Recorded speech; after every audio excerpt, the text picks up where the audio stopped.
And hello once again, and welcome to another episode, if they can be called that, of this new series about utopian stuff and the Utopian project, or a Utopian project, because, the word "the" makes it sound very, very definitive.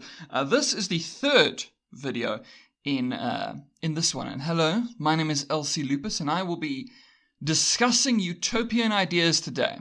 So, if you didn't check out the other videos, you probably should, because they give some context.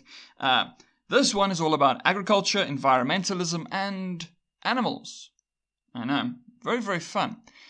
So, in this utopian world that we've already spoken about, we have this sort of idea of communal living in which we are trying our best to also be somewhat of a zoopolis. We are trying to more so integrate with nature rather than separating ourselves. Now, for a long time, I had sort of been something of a human-animal separatist, in a sense. I thought that the only real way in which we could improve the lives of animals in terms of human interaction with them would be to entirely remove ourselves from the equation. So, like, essentially to one day in the future just leave Earth and just leave them to their own devices, where we are not harming them. But now I don't really feel that way anymore, and I kind of feel like that particular perspective that I had is somewhat reminiscent of certain ideas I have seen, sort of some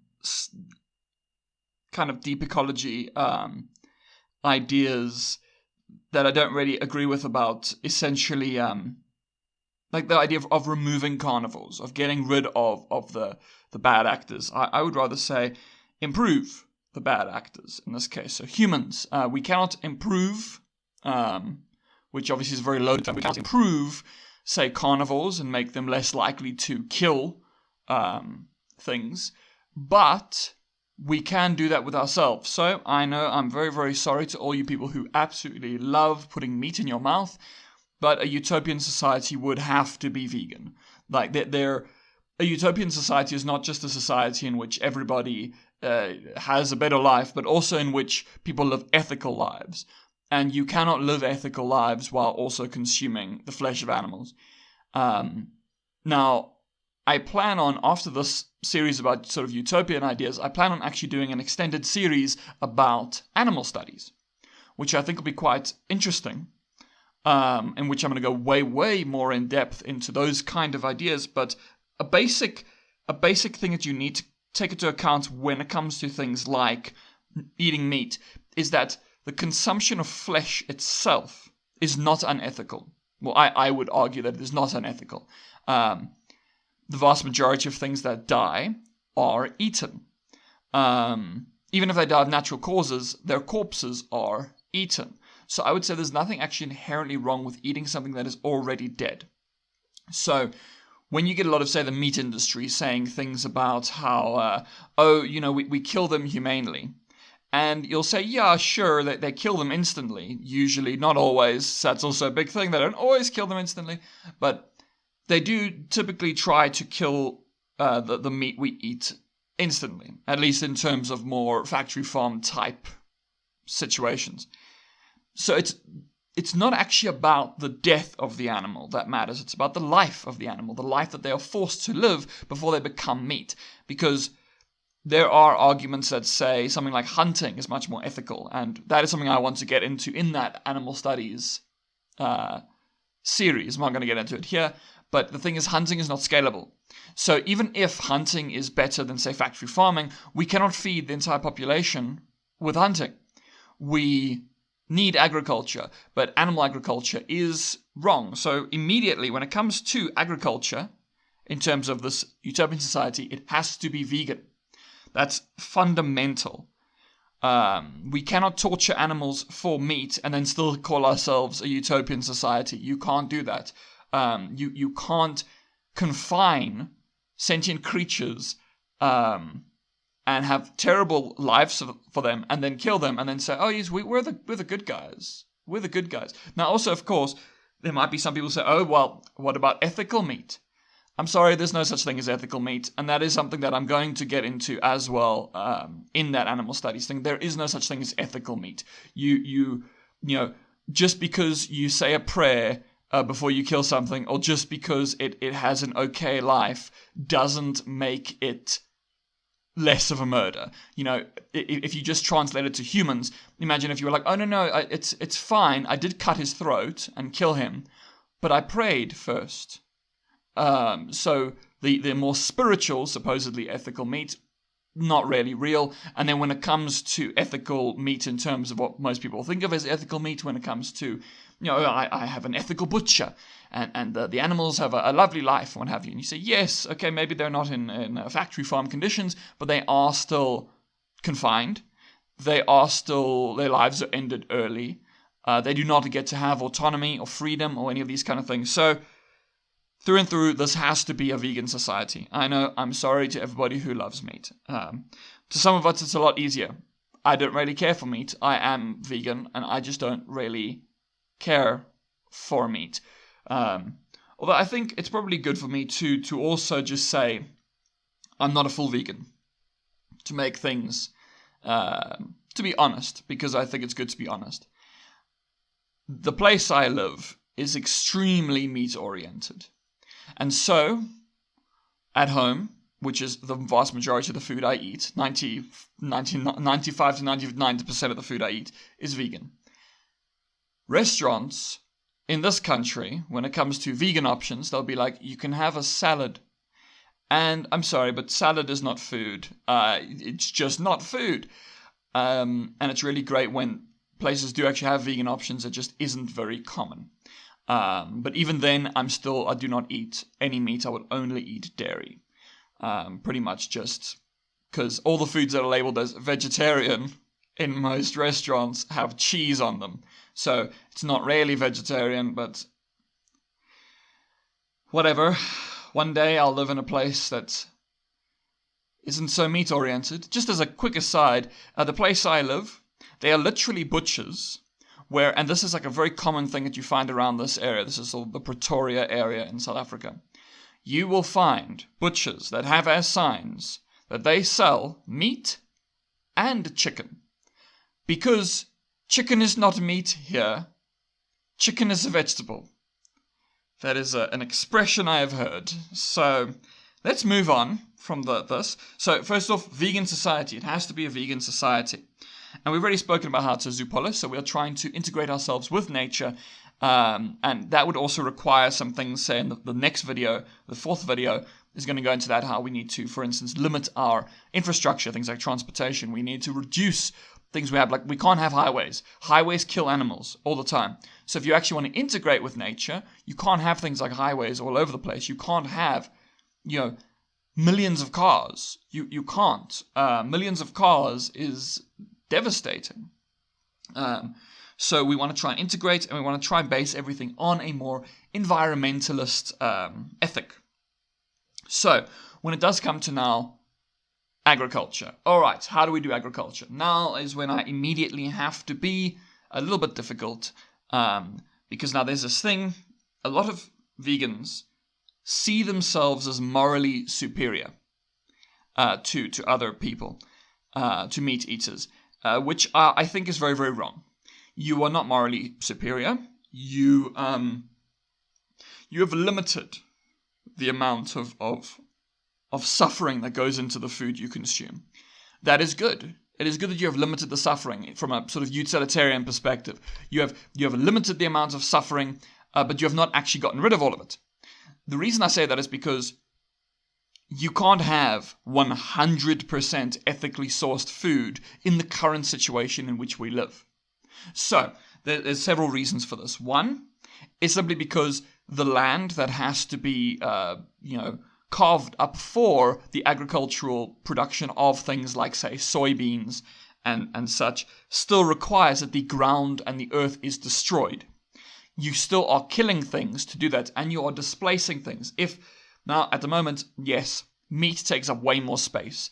Meat is much more environmentally devastating. However, vegan food production is not perfectly 100% environmentally great. They will still use things like pesticides. They will still turn up the soil, which you cannot control what you kill under the soil. if you stick gigantic spikes into the ground and drag it along. You are killing things under there. You will be killing worms, insects, possibly small mammals. There are things that you are killing with that. Now, obviously, you're killing far less than say actual meat production, but it is wrong to say that you are having a sort of a cruelty-free or a perfectly environmentally or ethically sound diet. You are not. That is very, very difficult to have. Now, the other problem is a bit harder for a lot of people to grasp, because we have been trained to believe that this is not something we have to take into account. There is a field of study, which I would love to actually make a video about as well, probably will be part of my animal studies, I think, series, called critical plant studies. Plants are living things, and you are killing them when you eat them. Now, you can look at certain types of foods, certain types of plants, so say something like a fruit. Fruits are kind of created biologically to be eaten. They are made to be tasty, so that animals will, eat them, and then expose and hopefully transport the seeds and such elsewhere. So like a lot of seeds can survive the digestive process. So an animal will eat these things and then poop them out somewhere else. And poo is also a fertilizer. So you're not killing anything by doing that. However, say things like root vegetables. You're killing the roots, which is kind of, the plant. So it becomes a difficult situation where if you're eating stems or if you're eating roots or leaves, these aren't really designed to be eaten. And so you could see an ethical issue there. It does become a difficult situation, though. It is certainly not a simple situation. It's not. It's something that is worth thinking about and discussing, and it's also something a lot of vegans immediately shoot down because they don't want to acknowledge the fact that their food is also not 100% ethical. So how do we do this? All right, there are certain ways in which you can do these things. Now, the idea that I have, now obviously I'm not an agricultural expert.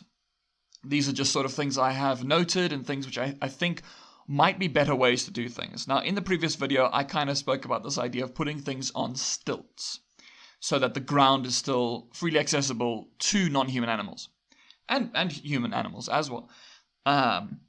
So the idea of essentially creating large greenhouses that are off the ground.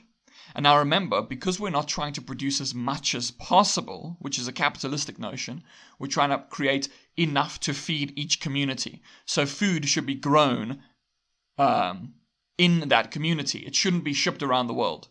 Which, now, it does get difficult because some foods are easy to grow in certain climates. So maybe there should be some level of import-export, which is another video. Let me actually check which video that is. I specifically have it written somewhere. I'm stalling while I look. The 10th video, called Industry and Exports. That will sort of discuss some of those kinds of things. However, how do we limit the problems that current agriculture has? So my thinking is hydroponics. Hydroponic systems are, they sort of consume less. They don't harm the soil because you're just using water. I think it does use quite a bit of water, but I think the water doesn't go anywhere. It can be reused, so it's not really a problem in that sense. I think a lot of hydroponic systems do use animals in them. So you would have to figure out a way to make that as ethical as possible, to just make it a better situation in general. But to look at certain hydroponic systems, preferable. So hydroponic systems are the ones in which there's no soil, it's all based on water, and it sort of has this water rotational sort of system where the water is continuously pumped and the water is always reaching all the plants all the time. It's a very interesting system. It's quite fascinating. Now, I think there are some issues with hydroponics. If any kind of waterborne diseases get in, it'll ruin a crop. So preferably try to keep crops contained and have specific protections in place so that it doesn't sort of transition between different greenhouses. So if a crop fails, only the one crop will fail and not all the other ones, because that's actually a big problem. When a disease ravages a crop, it can destroy like an entire country's worth of crops. And you don't really want to have that, so try to contain it as much as possible. Then, that hopefully can help a bit. Can hope. There are some things about how some things grown hydroponically are not as flavorful, and that is maybe something that has to be looked into to try to either improve that, but also, of course, flavor can be supplemented with other flavors. So I don't think that's really as big a problem as some might see it as. Now, there are some crops that I don't think can be grown hydroponically, like roots. I don't think, for instance, you can grow carrots hydroponically. So, one of the things about hydroponics is that you don't need any herbicides or pesticides, because herbicides is to kill weeds and stuff like that, and pesticides is to kill pests. If you have a controlled environment, pests won't get in. So you do not need pesticides. And you don't need herbicides because nothing can grow that you haven't intended to grow. Now, immediately, obviously, from a critical plant studies perspective, growing plants in this way could be deemed potentially, unethical. So it does become a difficult situation, but that is something that I think should be an aspect of discussion. And I also think that critical plant studies should be looked at much more closely to see how to most ethically grow plants for consumption. We'll just have to learn, because we don't know as much yet. So that's sort of an area that we should try to look at. But now, we still don't want to, so plants that require the soil, we still don't want to use herbicides or pesticides. Which, first off, when it comes to herbicides, will require very, very specific work by people to try to make sure that there are no weeds or anything like that. It will require manual labor. Now, something I've also found that is very, very interesting is this idea of more animal-aided farming, where animals are integrated into the farming process. So say there are animals that do not eat they don't eat the plants, but they do eat the pests that eat the plants. So now immediately you could say, well, you are still killing these creatures, and yes, but we are not killing them. And if we integrate crops into nature, then maybe, hopefully, these creatures can sort of just, it can be part of a more natural ecosystem. Now, the difficulty in there is making sure you have enough predators to kill these things. Now, I read, it was a book by Anna Lapp, and it's called Died for a Hot Planet. It's a very good book. It's sort of, in some ways, a follow-up of sorts to her mother's book, which is sort of much more famous, called Died for a Small Planet, which advocated for reduction of meat, or elimination of meat agriculture. Now, to do this, to have, animals helping, you can do things like, because in this book, I think the very first chapter talks about this more environmentally friendly farm, in which they had a bunch of owls, and the owls were not contained to anything, they just had like a place where they could live, and at night they went out and they killed and ate the things that killed the crops. And they also had bats, and they did a similar thing. They killed, the various bugs and such that would destroy the crops. So we can integrate animals into this. I'm sure some people maybe also seen those videos, which are absolutely lovely, where it'll be these sort of like rice paddy fields in Asia, where there's just all this like water with all this rice and stuff, and it's difficult to get the small creatures that live in there. So what people have done, first off, they've introduced fish. So fish live in there and they eat things. And then also, there will just be these amazing to watch videos where just thousands of ducks are led into the paddy fields, where they just go, they just go off and they just eat as much as they can. Those are much more environmentally friendly ways that do not use herbicides or pesticides. So that is the kind of thing that we should be looking towards doing. So hydroponics for most of the crops, and then the other kind of for sort of more soil-based, for the crops that cannot be grown that way, and try to find ways to, as much as possible, reduce the need for herbicides, pesticides, and also, of course, growth hormones and all those other kind of things that people get really scared about.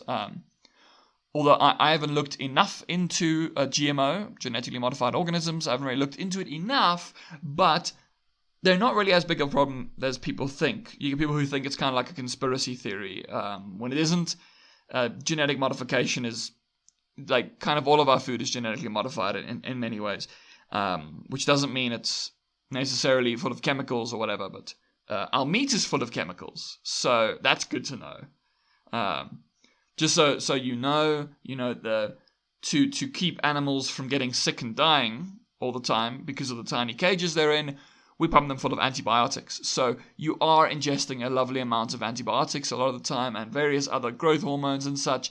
So people get really scared about like GMO plant foods when you're not really very scared of GMO meat, but whatever.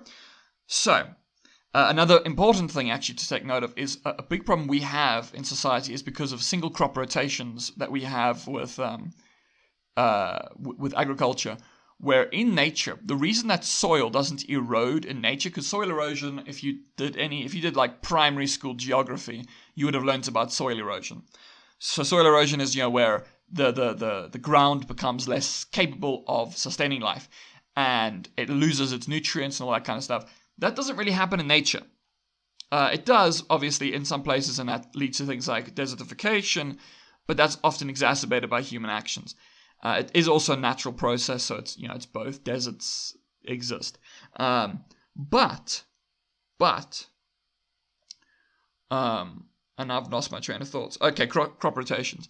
But something that happens in nature is that when things die, they fall onto the ground, and then it becomes part of the soil as the soil absorbs it, and then essentially that's what happens.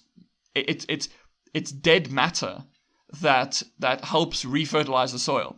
But what we do is we tend to do the soil and then we clear it all out afterwards and put things in there again. So we're stripping it each and every time. That's why we need to use artificial fertilizers. And artificial fertilizers are not good for the environment. They release nitrogen. They are not good for the environment. So we want to also limit fertilizers, because fertilizers are not good. So instead, have it be a built-in system where crop death is part of the system. You allow the crops to die, and then when that area is dead, you have other areas where you grow crops. So essentially, you're constantly moving between different crop lands. Now, the problem is this isn't very efficient in terms of a capitalistic mindset. But that's why I say society should be built around small sort of communal livings where it's based on the food that can be provided to that community, rather than having to do huge exports and imports and stuff like that. Now, one of the big things about things like hydroponics and such is that unlike soil-based farming, it does require quite a bit more electricity. And electricity is a big part of society as well. Now, I have looked a bit into electrical production, and there are certain things, so I'm obviously not an expert, but from what I've seen, nuclear fission, which is nuclear power, is really not as dangerous as we've been led to believe it is. It does produce waste, but nowhere near as much as most things. It creates, for instance, just the only real waste that's going into the atmosphere is vapor, water vapor, because I think a lot of people have misconceptions about what a nuclear power plant does, that the smoke that billows out of the top of a nuclear power plant is not smoke, it's steam, because it's actually superheated rods of things like uranium that causes the water to boil, which then rises and turns turbines, and then that's what you're actually seeing. It's not chemicals, doesn't smell like anything, I don't think. I don't live near a nuclear power plant, but I don't think it smells like anything. And it's actually quite environmentally safe in comparison to a lot of other ones. But it's still not perfect because it does, of course, produce waste, and it is kind of dangerous waste. Obviously, it's radioactive waste.